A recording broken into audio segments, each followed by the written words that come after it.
All right. So let me know if you could still hear me also. Yeah. So she's Okay. asking me for this and asking me for that. Got it. You know how it is.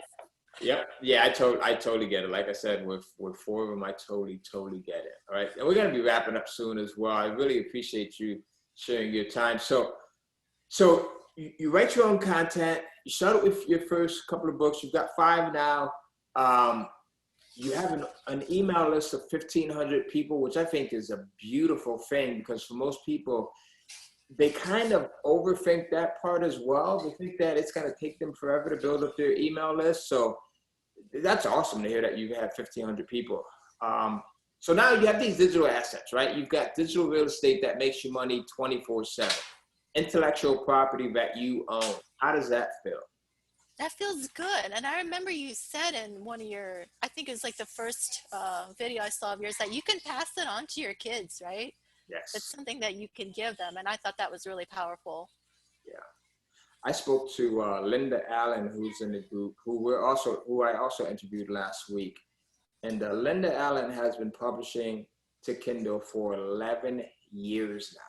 So she published her first Kindle book 11 years ago. She said it still makes her money to this day, which is just a beautiful thing to know that you put something out there that long ago, and longevity is just consistent. So, and if you're watching this and you want to watch Linda Allen's interview as well, make sure you subscribe to the YouTube channel by going to kindlecashflow.com/YouTube.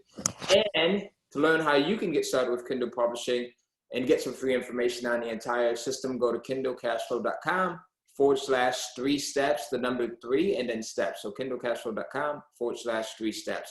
Okay, so now we talked about your publishing strategy. We talked about what genre you published to. Your 3rd month of publishing, how much did you make? Because I like to tell people that, you know, it's not a get-rich-quick process, but what it is it's a get-rich-quick, slow, and stay-rich process, meaning you build it up, and then you'll start to see this curve, and then after that, the curve just continues to go. But don't think that you're going to get rich overnight in the first month or the first, 24 hours. So your 3rd month of publishing, how much did you make? Like you said, it was like a little over $100. And that was still, I thought that was great. The books didn't cost anything to write. And I just paid the editor a few bucks to fix them. So I thought that was great. Yeah, I think that's beautiful, because especially considering that let's say if you stay at $100, which you won't, right? Because you'll probably see growth there.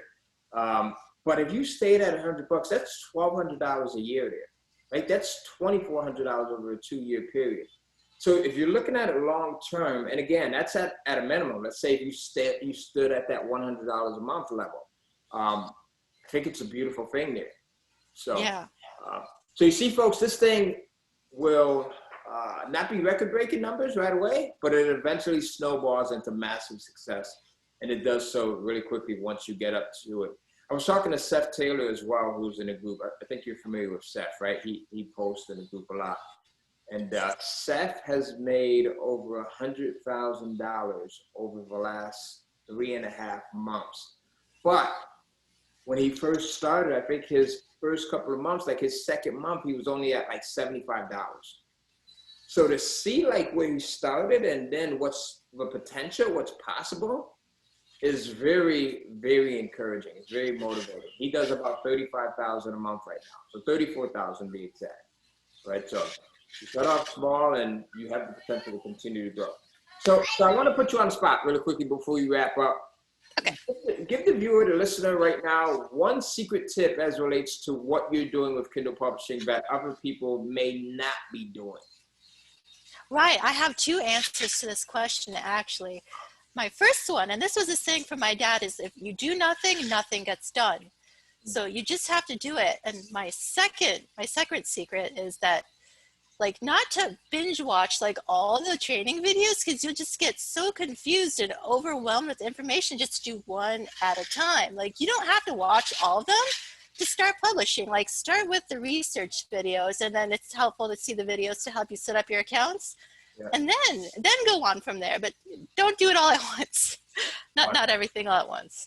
That is so really, really good. I think there's someone that needed to hear that, right? Because there's that person that says, I need to go through every single video before I start.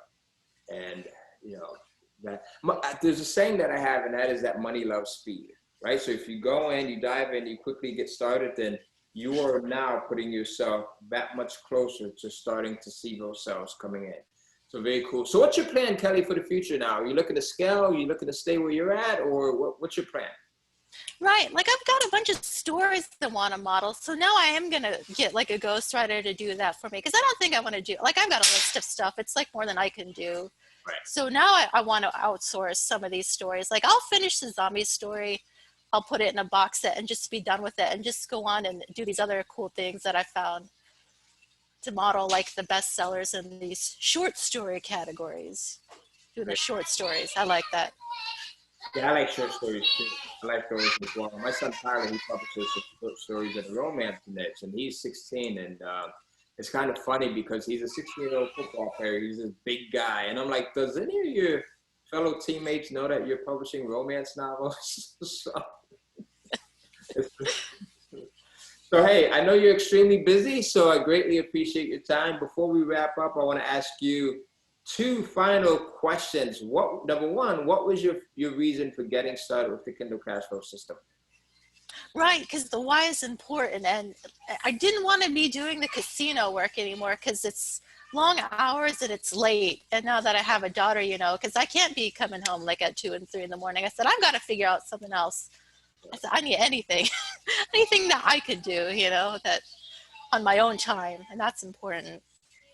I think having your daughter, because my children were my wife too, so having a kid or children definitely puts you in a different position. And it doesn't always have to be a kid. If you're watching this and you're saying, well, hey, Ty, well, Kelly, you know, you guys have kids. I don't have a kid. It could be anything else. It could be, you know, maybe you have a parent that's getting older. Maybe you have a niece or a nephew. Maybe you have an aunt or an uncle, someone that you want to help or someone that you want to inspire, right? But I think what you just said, Kelly, about the why being important is super, super powerful. Sometimes we underestimate how important it is to have this reason why you're going to push yourself and why you're going to get something done. So thank you for making sure that you pointed that out.